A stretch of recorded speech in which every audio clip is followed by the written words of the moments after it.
सोलापूर आणि धाराशिव जिल्ह्यात झालेल्या मुसळधार पावसामुळे सीना नदीला मोठा पूर आलाय। पाण्याचा प्रवाह वाढल्याने सोलापूर पुणे राष्ट्रीय महामार्गावरील वाहतूक प्रभावित झाली आहे। मोहोळ तालुक्यातील लांबोटी इथं सीना नदीच्या पुलावर एका बाजूने वाहतूक पूर्णपणे बंद करण्यात आली आहे।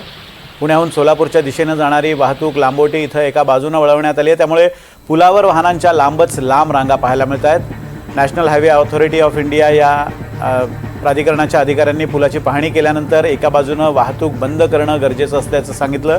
त्यामुळे एका बाजूची वाहतूक बंद करून केवळ एकाच बाजूने वाहतूक सुरू करण्यात आली आहे।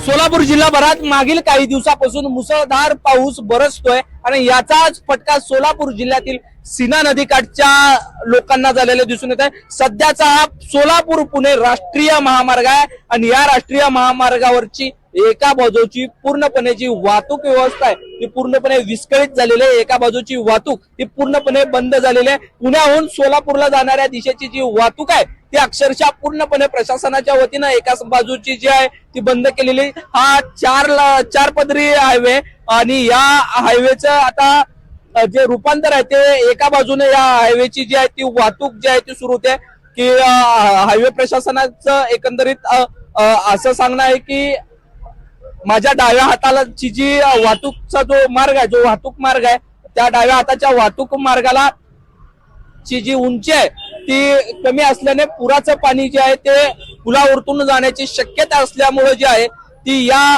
एका बाजूची वाहतूक जी आहे ती पूर्णपणे बंद करण्यात आलेली आहे। जर माझ्या उजव्या हाताला जर तुम्ही पाहत असाल तर माझ्या उजव्या हातातून सीना नदी जी आहे ती मोठ्या प्रमाणात या ठिकाणी सोलापूर पुणे राष्ट्रीय महामार्गावरती प्रवाहित होतानाचं चित्र दिसून येत आहे।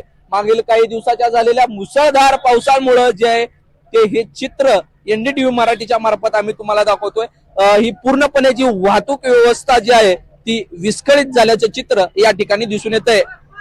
व्हिडिओ जर्नलिस्ट विजय आवटे यांच्यासह सौरभ वाघमारे, एनडीटीव्ही मराठी, सोलापूर पुणे राष्ट्रीय महामार्ग, सोलापूर।